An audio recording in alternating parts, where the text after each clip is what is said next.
మనతో పాటు Congress senior leader Motkupalli Narasimhulu ఉన్నారు. ఇప్పుడే బక్క జడ్సన్ని వారు పరామర్శించడం జరిగింది. ఎట్లా ఉంది సార్ బక్క జడ్సన్ ఆరోగ్యం?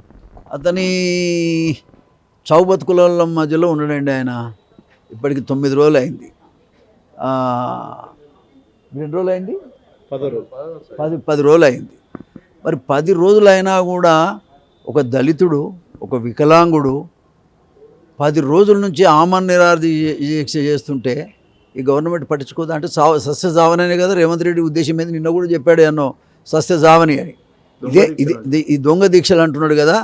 దొంగ దీక్షలు చేసే వ్యక్తులు ఎవరన్నా ఇంత కఠోరంగా దీక్ష ఎవరన్నా చేస్తారా? ఇది ఎంతవరకు న్యాయం? ఇది అంటే అతను చస్తే చచ్చిండు, బతికిండు అనే దీని ఉద్దేశం. ఏదైతే నిరుద్యోగ యువకులు ఉన్నారో న్యాయబద్ధంగా వాళ్ళు కోరుకునే కోరికలు కూడా అసమంజసమైనవి కావు. కానీ రేవంత్ రెడ్డి గారి దృష్టిలో మాత్రం ఆయన పదవి ఆయన ఏదో తిట్టి ఎవరినో బెదిరించి బ్లాక్మెయిల్ చేసి తెచ్చుకున్నట్టుగా ఆయన చేసినట్టు అందరూ చేస్తారని అనుకుంటున్నాడు. అది సరి అయింది కాదు. ఒక ముఖ్యమంత్రి అంటే పెద్ద గుణంతో ఉండాలి. దళితులు పేద వర్గాల కోసమే ప్రజాస్వామ్యయుతంగా ఇవాళ ప్రభుత్వాలు నడవాలనేది ఒక ఉద్దేశం. కానీ ఇక్కడ తెలంగాణలో ఇవాళ ప్రజాస్వామ్యయుతంగా ప్రభుత్వం నడవటం లేదు.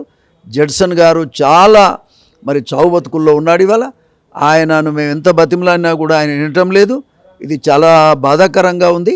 ఏ పరిస్థితుల్లో ఏదైనా జరిగితే మాత్రం పూర్తి బాధ్యత రేవంత్ రెడ్డి గారే వహించాలి. రోజులుగా దీక్ష చేసిన కనీసం ప్రభుత్వం నుంచి ఒక ప్రతినిధి కానీ లేకపోతే సంఘాల నుంచి కూడా ఎవరు, కనీసం దళిత సంఘాల నుంచి కూడా ఎవరు కనీసం పట్టించుకునే పరిస్థితి లేదా? ఎందుకు ఇంత నిర్లక్ష్యం అండి? అహంకారం. రేవంత్ రెడ్డి గారి అహంకారం ఎంత దూరం పోయిందంటే ఆయన ఇష్టం వచ్చినట్టు ఏదైనా మాట్లాడవచ్చు ఆయన. అంతేగాని ఒక బాధ్యత రీత్యా పదవికి ఉన్న గౌరవాన్ని ఆయన కాపాడుకోవటం లేదు.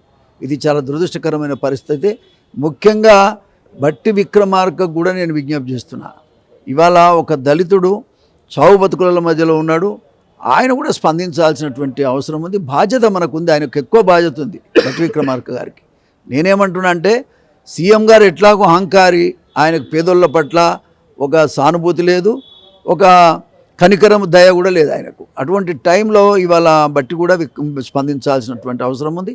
ఏది ఏమైనా రేవంత్ రెడ్డి గారి నియంతృత్వ పోకడకు ఇది నిదర్శనం. ఎట్టి పరిస్థితుల్లో గతంలో ప్రభుత్వం బాగలేదనుకుంటే దాన్ని పక్కకు తీసేసి ఇవాళ కాంగ్రెస్ పార్టీ తెచ్చినటువంటి వాళ్ళు కూడా నిరుద్యోగ యువకుడే కదా.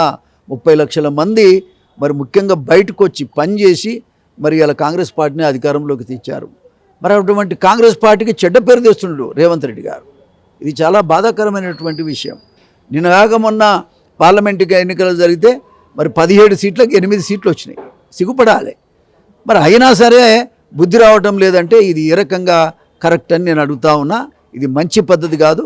జడ్సన్ గారి విషయంలో వెంటనే ప్రభుత్వం స్పందించాలి. ముఖ్యమంత్రి గారు స్వయంగా మాట్లాడి ఈ సమస్య పరిష్కారం చేయాలి. జడ్సన్ను ఈ యొక్క ఆమరణ దీక్ష నుంచి విరమింపజేయాల్సిన బాధ్యత కూడా ముఖ్యంగా మన రేవంత్ రెడ్డి గారికి ఉందని సందర్భంగా. నిరుద్యోగులకు సంబంధించి వాళ్ళ వెనకాల కొన్ని కోచింగ్ సెంటర్లు ఉన్నాయి, కొన్ని ప్రతిపక్షాలు కావాలని కిరాయి వాళ్ళని పెట్టి ఉద్యమాలు నడిపిస్తున్నారు తప్ప నిరుద్యోగులు ఇవన్నీ చేయట్లేదని చెప్పేసి రేవంత్ రెడ్డి ఆరోపిస్తున్నారు.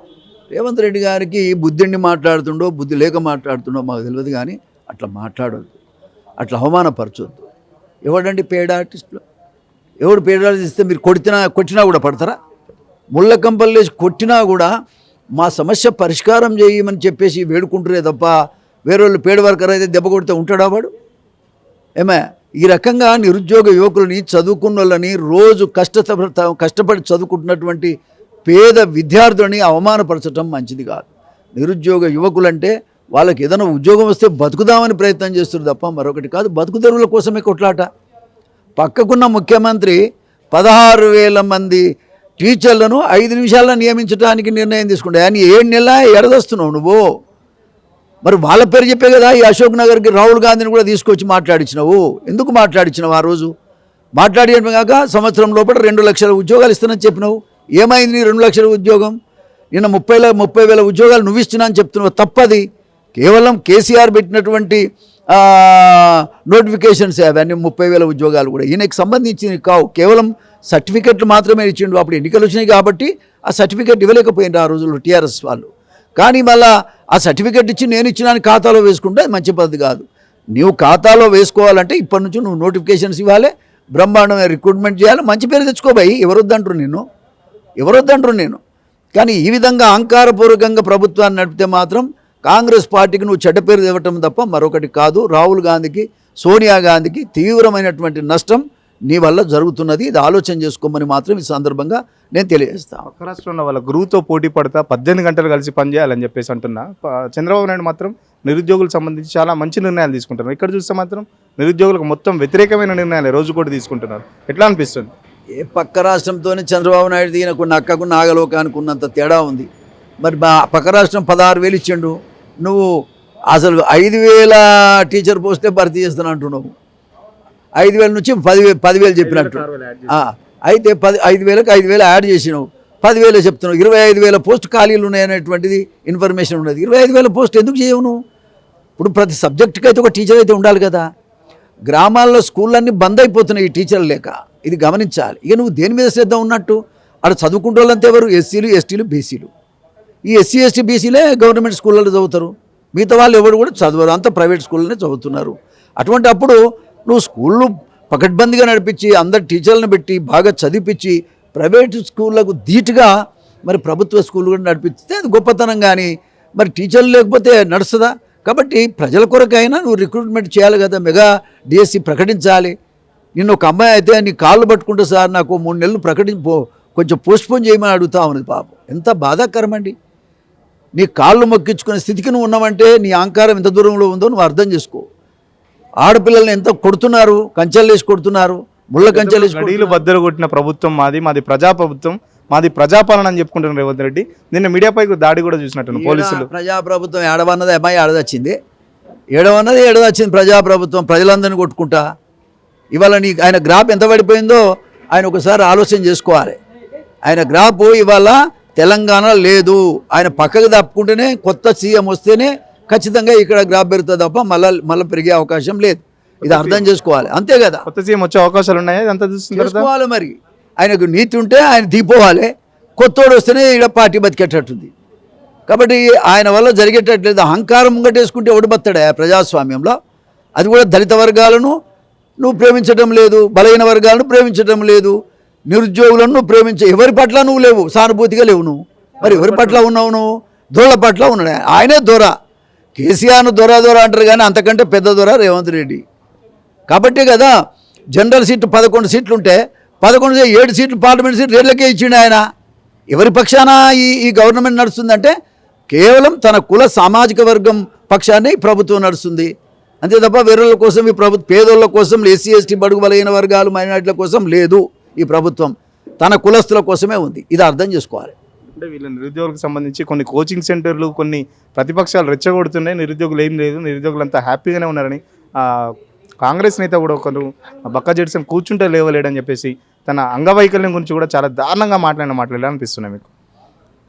సరేనే, ఇప్పుడు ఆయనకు యాక్సిడెంట్ అయింది కానీ ఆయన విల్ పవర్లో అంతకంటే గొప్పోడు ఇవ్వలేడు. కాంగ్రెస్ పార్టీలో ఆయన కంటే సీనియర్ కూడా ఇవ్వలేడు. రేవంత్ రెడ్డి అయితే కాంగ్రెస్ పార్టీ కాదు. మరి బక్క జెడ్సన్ పుట్టుకతోనే కాంగ్రెస్ పార్టీ, నేను కూడా కాదు, మాట చెప్తున్నా. మరి అటువంటి వ్యక్తిని పట్టుకుంటే అట్లా అవమానకరంగా మాట్లాడితే ఎంతవరకు సమంజసం? ఇది మంచి పద్ధతి కాదు. సరి చేసుకోమని చెప్తున్నా నేను. సరి చేసుకోకపోతే మూల్యం చెల్లించక తప్పదు. ప్రజలు మీ వెనకాల ఉండరు, నిరుద్యోగ యువకులు మీ వెనకాల ఉండరు. రాబోయే కాలంలో గత ప్రభుత్వానికి పట్టిన గతే ఈ ప్రభుత్వానికి కూడా పడుతుంది. గతంలో మీరు కూడా అపాయింట్మెంట్ కోరారు చాలా ఇష్యూస్ సంబంధించి, మీకు అపాయింట్మెంట్ లేదు. ఇప్పుడు బక్కా జెడ్సన్ సంబంధించి అంటే ఎందుకు రేవంత్ రెడ్డి ఇంత జిత్తుగా పోతుండవు చాలా సమస్యలకు సంబంధించి? సరే, ఇప్పుడు కాలం నిర్ణయం చేస్తుంది. ఇప్పుడు నేను నీతి నిజాయితీకి రాజకీయాలంటే ప్రజల కోసం వచ్చిన వాడిని, స్టూడెంట్ రాజకీయాల నుంచే నేను వచ్చినటువంటి వ్యక్తిని. కాబట్టి ఆయన ఏం మాట్లాడినా, ఏం మాట్లాడిపించినా అది ఎవరు నమ్మరు, అది అయ్యేది కాదు. బక్కా జెడ్సన్ అనేటువంటి వ్యక్తి ఒక కాజు కోసం పోరాటం చేస్తుండు. మానసిక పరివర్తన ఉన్న ఏ లీడర్ అయినా అయ్యో పాపం అంటారు, వెంటనే విత్డ్రా చేయించుకునే ప్రయత్నం 10 రోజుల నుంచి ఉంటారండి ఎవడన్నా. ఎట్లా ఉన్నాడు ఆయన? చావు బతుకుల మధ్య. ఇప్పుడు నేను చూశాను, చాలా బాధాకరం. ఒక దళితుడు, ఒక వికలాంగుడు 10 రోజుల నుంచి నిరుద్యోగ యువకుల కోసం చేస్తుంటే తన కోసం కాదు కదా. వ్యవస్థలో కొంతమంది బాధపడుతుంటే వాళ్ళ కోసం చేస్తున్నాడు. దాన్ని అర్థం చేసుకోవాల్సిన అవసరం ఉంది. అతని యొక్క విల్ పవర్ని అర్థం చేసుకోవాల్సిన అవసరం ఉంది. ఆయన ఆలోచన విధానాన్ని అర్థం చేసుకోవాల్సిన అవసరం ఉంది తప్ప ఈ రకంగా అవమానపరచడం అంటే దళిత వర్గాన్ని మొత్తం కూడా అవమానపరచడం అనేది సందర్భంగా తెలియదు. రేవంత్ రెడ్డి గురించి పైకి మీరంటే హైకమాండ్కి ఏమైనా దృష్టికి తీసుకెళ్దలుచుకున్నారా ఈ పాలనకు సంబంధించి? సరే, ఇవన్నీ కూడా కాలానుగుణంగా అన్నీ పోతూనే ఉంటాయి, అందరూ మాట్లాడుతూనే ఉంటారు. తర్వాత ఏం జరుగుతుందో చూద్దాం. మొదట ఆయనను విత్డ్రా చేయించే ప్రయత్నం చేద్దాం. మేము చెప్పాము, ఆయన వినటం లేదు. గవర్నమెంట్ ముందుకు వచ్చి ఆయన విత్డ్రా చేసే ప్రయత్నం చేయాలని రేవంత్ రెడ్డి గారికి నేను మరొకసారి డిమాండ్ చేస్తా ఉన్నాను. ఇప్పటికైనా బక్కా జెడ్సన్ దీక్షకు సంబంధించి ఎవరైనా వచ్చి ప్రతినిధులు వెంటనే దీక్ష విరమింపజేయాలని, తెలంగాణకు సంబంధించి రేవంత్ రెడ్డి కాకుండా మరొక కాంగ్రెస్ పార్టీ అభ్యర్థి సీఎం అయితేనే తెలంగాణకు రానున్న రోజుల్లో మంచి జరుగుతుందని చెప్పేసి, లేకపోతే కాంగ్రెస్ పార్టీని భ్రష్టు పట్టించడానికే రేవంత్ రెడ్డి తన ఒంటెద్దు పోగొడలకు పోతున్నాడని చెప్పేసి కాంగ్రెస్ సీనియర్ లీడర్ మోత్కుపల్లి చెప్తున్నారు. కెమెరా పర్సన్ మహేష్తో సురేష్, సిగ్నల్ టీవీ, హైదరాబాద్.